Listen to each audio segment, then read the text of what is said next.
Going to talk about what may or may not be in this autumn statement come Wednesday. It's our top story this morning, and the government has admitted migrant hotels will need to be used for years to come, despite an election pledge to scrap them. A new Treasury report also finds hotels have made record profits, there's a surprise, from government contracts, accommodating almost 40,000 asylum seekers. Meanwhile, the Chancellor's drawing up plans to cut tens of thousands of civil service jobs.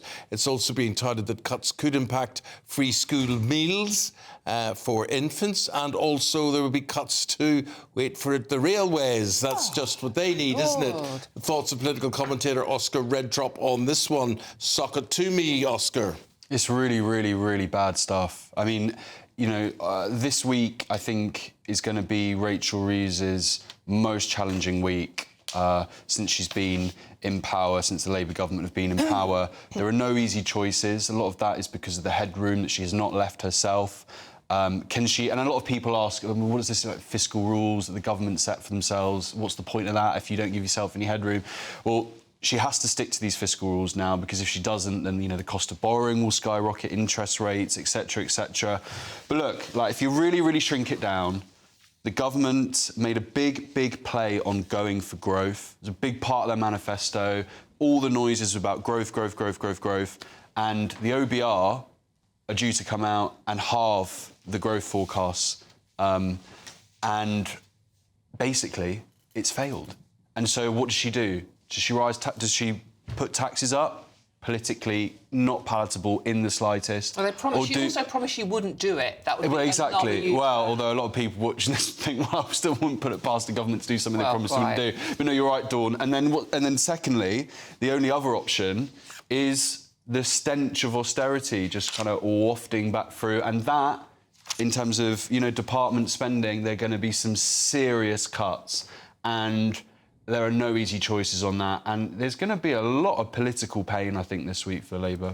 OK, who was it 4 years ago, clues in the question here, who said, after the financial crash, we cut public services and introduced austerity. It's not the way to go. Austerity and cuts to public services are not right.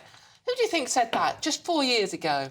Oh, my... Well, we've had about 10 chances since then. Well, yeah, but no, the clue is in the name Keir Starmer. No, well, Dawn, you're good at this, Dawn. I've noticed this. You're good at this. Rachel Reeves' boss, it's not just Rachel doing this on her own, by the way, she does have a boss, and that is Keir Starmer, is actually, well, this is austerity. By any other name, this is austerity. Yeah, and I think that is... We should see that as a public. We should see that as an admittance of defeat in terms of them not knowing how to get the economy moving from a growth perspective.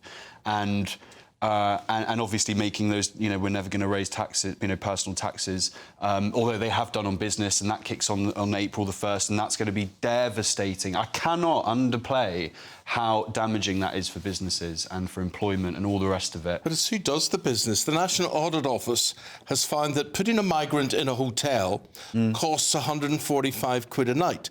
Now, I could get a hotel for less than 145 quid a night. So what hotels are they going to? What are they actually paying for? Or how much are we being ripped off as taxpayers in all of this? I mean, we'll never get anywhere with this migrant crisis unless somebody gets tough and somebody... basically breaks ranks on this. It's not going to happen under this government, is it? Well, it's really... you know, when the media, you know, in inverted commas, and I think people sometimes, when they watch, they feel as though, oh, are they kind of making a big deal of this? Are they kind of amping it up a little bit? But I was honestly... 5.5 million a day. A day, that's billions a year. That is genuinely shocking. There's, like, no hyperbole there. And it has got... I mean, look, the Conservatives left it in a right old mess, so I won't... But it has got worse. Yeah. I think it's another 8,000 more... To the future, Oscar. OK, 1.5 million homes have been promised to be built in England by 2029. But the National Audit Office are saying... this is OK because it'll help to reduce the use of hotels for asylum seekers. But that's not what these homes were intended for. No, I mean, when you read it out like that... It's funny if you just take a step back and you zoom out a little bit. When you read that out, I mean, that will be so angering to the general public and, you know, as the government would call them, voters. And honestly, if they don't right that wrong, because it talks to something, you know, when we talk about, you know, immigration and housing, and it talks to fairness and it talks to people who've put in a lot into society, and they've worked and worked and worked, and they've put in, and they don't get anything out. I mean, honestly, if that balance doesn't tip and we stop paying 5.5 million quid a day, then that, alongside a couple of other issues, maybe not in isolation, there won't be another Labour government next time around. Well, I don't think. I think it's that acute. I really do. Just quickly, Oscar. The Joseph Rowntree Foundation issued a report over the weekend that all UK families would be worse off by up to £1,400 by 2030 under this Labour government. Now, back in the day when in opposition, Labour took everything the Joseph Rowntree Foundation said as gospel.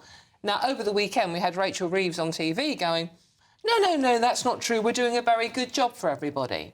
So either she's lying to people or she just doesn't understand how finance works. Yeah, no, that's a really good example you used there, because it shows the identity crisis. They get attacked from the left, they get attacked from the right, they please nobody as a result. And then she actually said yesterday, and, you know, I get you have to defend your record, of course you do, and you have to sound positive, but you get into this awful habit where you have the chance of telling people via a TV screen that actually standard of living's increased since Labour got into power, and people will sit and watch that and they will genuinely, rightly feel insulted.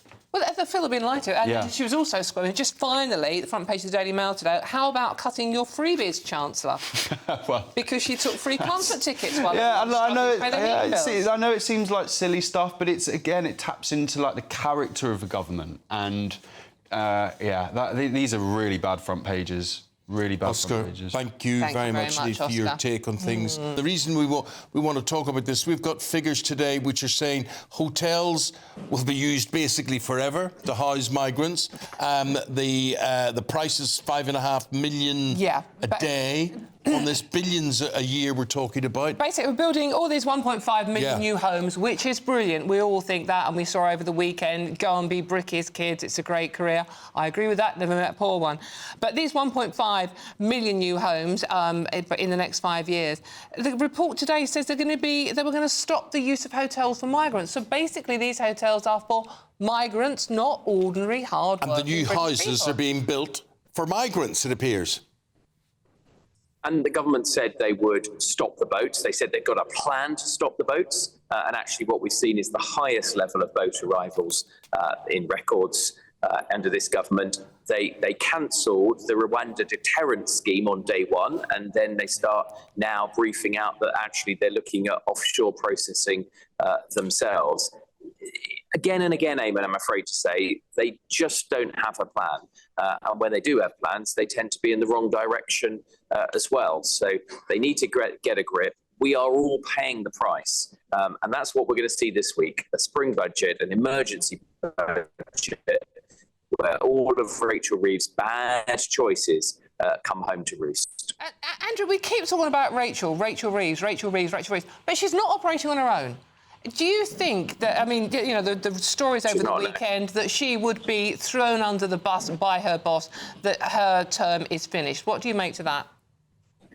Well, you're right, and we should play the ball, not the man or woman. It's not just any one individual, it's this government across the piece, whether it's attacking farmers, small businesses, taking away the winter fuel allowance for pensioners, fueling a brain drain of some of our best and brightest, with 1 millionaire leaving this country every 45 minutes, making us all worse off because we lose their wealth and their tax revenues. So it really is a failing government. And this is a scorecard. This is the OBR, the independent OBR, holding up a card saying, you, the government, have not delivered an economy that's growing. You've not even financed the important increase in defence spending we want. You haven't got a grip on migration, and on and on. And of course, if a government was serious about building homes, why would they then lower the house building target in the centre of London where many of those homes are needed?